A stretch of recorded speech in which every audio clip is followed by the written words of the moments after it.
What is going on, you guys? Welcome to today's video. So yesterday we were messing with the new calipers for Miley here. The black wheels look really good.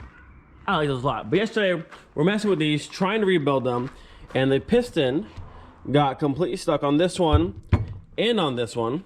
And I have tried all morning long to pull these back out, and I cannot get them to budge. And for fear of actually damaging them, I'm just gonna leave them alone for right now. Now, I saw this one guy use a fitting where you actually screw an air line into either this one or that one and put compressed air to push them back out. I don't have that right now. I'm working on trying to get one. But for right now, these are kind of dead in the water. I'm not gonna touch them because I don't want to damage the piston, and that's just annoying. So right now, they'll just be there. But today, what I want to do, I drove this car this morning and it's so loud, like it gives me a headache. I'm gonna try my best to fix the exhaust in this car today. If you remember, when I was at Marvin's house a couple weeks ago, he gave me a full catback Mark III exhaust for a 1.6 or 1.8, and I'm gonna see if I can't use some of this. That's the catback section, and this is the muffler section. I'm gonna see if it's possible to make some of this fit for the wagon, because it's too loud. I'm over it. It has to go. It was fun for like a brief moment, but now it's annoying. So hopefully we can make this work on the wagon today. I gotta say, I really like the black wheels on Miley. The black wheels with the engine bay and the black interior, it all ties in really well. For anyone who hasn't heard this car yet, it's quite loud. Now, the startup and idle isn't that bad. It's the drone when you're driving, and it just shakes the whole car, makes your head feel numb, and it is awful. So today, hopefully it's going away. So if we go into the car here, I never actually showed you guys from last time, but you can see where the cat's there, and it comes back, and there's a connector right there that goes to our resonator, but the metal just rusted through and it snapped off. Actually, looking at it now, I thought like a piece of metal fell out, but actually it's still right there. So if I could just get a small piece of metal to connect those two again, I think we'd be good. Might try that. If not, we'll try and get some of this section in, but that might work. So I actually have a couple spare exhaust clamps like this one right here. If I can get both halves of the broken exhaust clamp off and put this one there in place, reconnect the two pipes, we should be good and no more obnoxious sound. So I wanted to see how close it would be if I tried to use the entire Mark III exhaust. You see it would bolt up right there behind the piping right there and go all the way down. It's almost the exact same shape, except for this resonator is here versus being there on the Mark IV, and being here, I can't quite fit it in this section because it's gonna hit over here. Just the angle is just a little bit different, but for the most part, if you change this section out to a pipe like this, you could fit the Mark III exhaust on this car. If I cut after this pipe, I can fit the Mark III muffler back over there, probably no problem. But I don't feel like cutting things.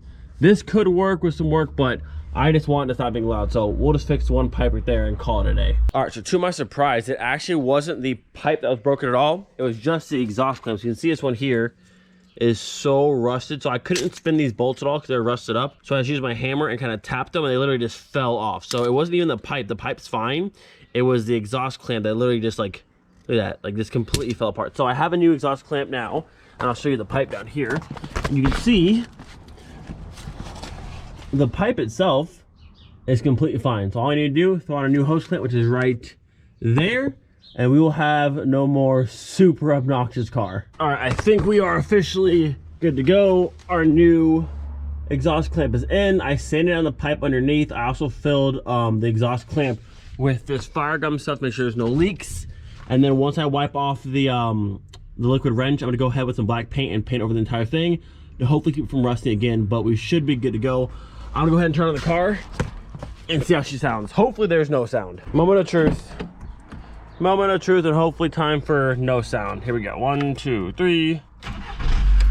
Oh God, so much better. Back to being boring and quiet and under the radar. So, you can't even tell it's on right now. You can't even tell. Before, like, it just shook the whole house. It rattled my body. Like, it literally gave me a headache every time I drove the car, and it was just too much. So now, back to boring, but honestly, probably the first time ever, but I prefer no sound over sound for this car. All right, so now that this car is fixed and much quieter, I'm gonna go ahead and put this one away. I want to get the Savoy pulled out since there is some sun today. I want to see the engine bay in the light. The good old diesel is still running strong. We're currently waiting right now to see if we can actually register this car or not. If we can't actually register it, it'll probably be for sale here soon, so we'll see. It's a shame though, because it is a nice car. The wagon's out of our way. We can go ahead and hop in the good old V5 now. I'm so glad there's a battery in this car now, because having to pull a battery out of my wagon was such a pain all the time. And also, locks work. So nice. Get us a nice little 5-cylinder startup. This thing sounds great. And I can't wait to have an actual exhaust in this car. Well, in the Savoy. Oh no. No, don't do this to me. Oh, that's unfortunate. This car is definitely killing batteries. That sucks. I didn't feel like actually jumping in the car, so I resorted to just pushing it. And let me tell you, all-wheel drive cars are so obnoxiously heavy, but I should be able to just roll the car forward now, hopefully. There we go. And then we'll jump it and get back in. The battery in this car lasted like a few days. Now I was able to turn the car on every single day, but I guess something's draining the battery, so I'll probably just disconnect it from now on. Oh, that sucked. Okay, down to our last car, and thankfully this one weighs almost nothing. I cannot wait to see how good this engine bay looks in the light. Oh, this car is so much lighter, thank goodness.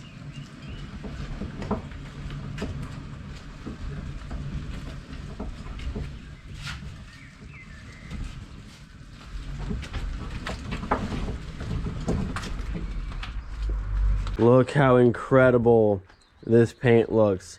Like I said, I know some people want me to go through and shave all the sealer and shave this kind of stuff, but for me, this paint being from '94, it's factory paint. Like, you gotta keep it. It's so cool to have the factory paint, and it's from Wolfsburg, which just makes it super cool. So today I want to go through and clean the rack a little bit better, and then once that's done, I'm gonna go through with the polish and do all of the paint again, and then go through the wax, and then the bay will be officially done, and then just waiting for more stuff to go back in it. I'm also gonna go through and get the top of the rails here all cleaned off as well. You won't see this section or this section here, but still, while it's exposed, I want to go through and clean it all. Got the pressure washer ready to go. Still the best $20 ever. I'm gonna go ahead and spray the hood off real quick. It's a bit dirty, and then if you look in here, bam, the Savoy project right there. I mean, with the fenders on, you'll never see that, but right now it's so cool to see that in there.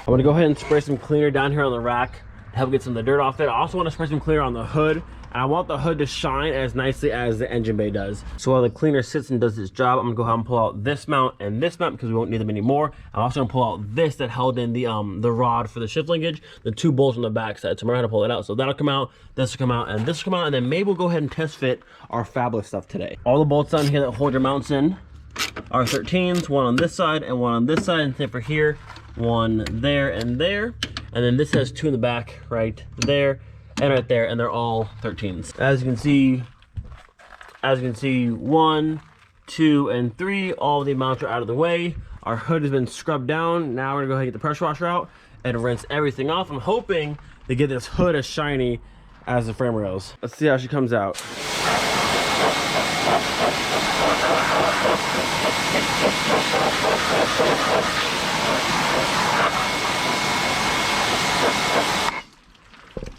Not bad, not bad. Still need to do the compound and polish, but for just a quick clean, looking good so far.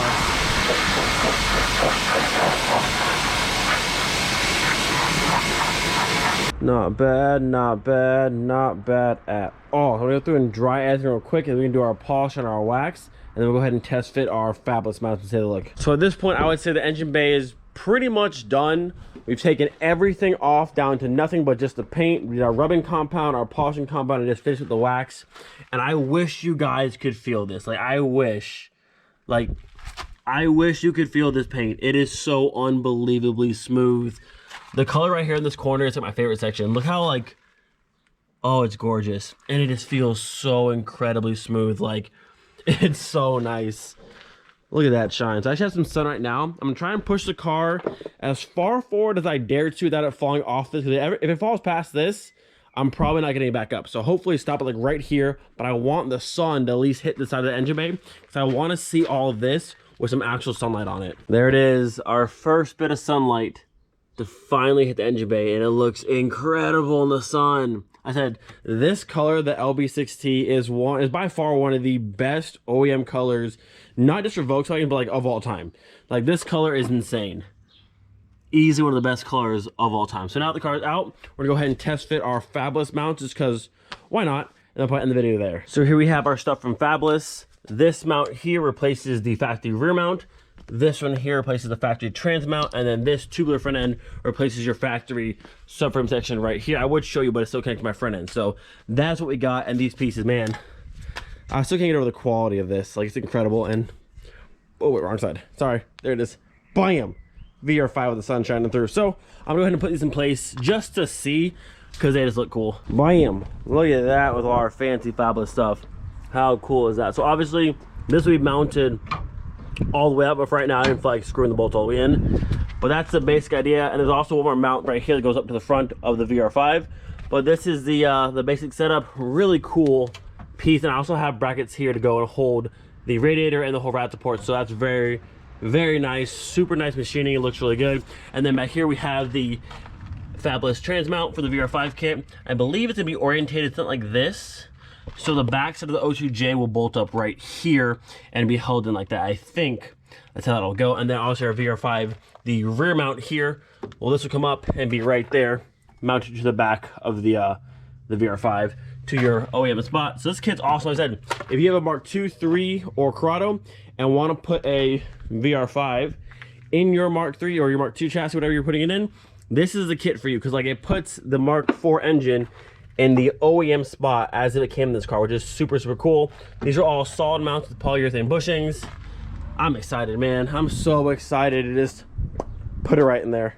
So sick. Originally, I was thinking about either paint matching these mounts or doing a different color on them, but now seeing them in the car, contrasting with that nice wrinkle flat black with how nice and shiny this color is, I think those look really, really good. So now the engine bay in this car is pretty much done. I mean, I shouldn't have to roll it back outside again. It should be good to go back and stay in its spot. I think either at the end of this week or early next week, we'll start pulling the swap out of this car. And thankfully we just pulled out a Mark IV VR, so this one should be a piece of cake to get out of here. The only difference is this car is 4Motion, so there is a drive shaft going from the trans to the back of the car, so I have to figure out how to pull that off. But other than that, it should be the exact same process getting out. I also think I'm going to try and find an adapter to run these V5 calipers on the Savoy, that way we can use the bigger brake calipers and the bigger rotors. But with that, getting the video here, hope you guys enjoyed. Do not forget to be thankful for every single day. We'll see you guys next time. Peace. Mark IV, saving the Mark IV.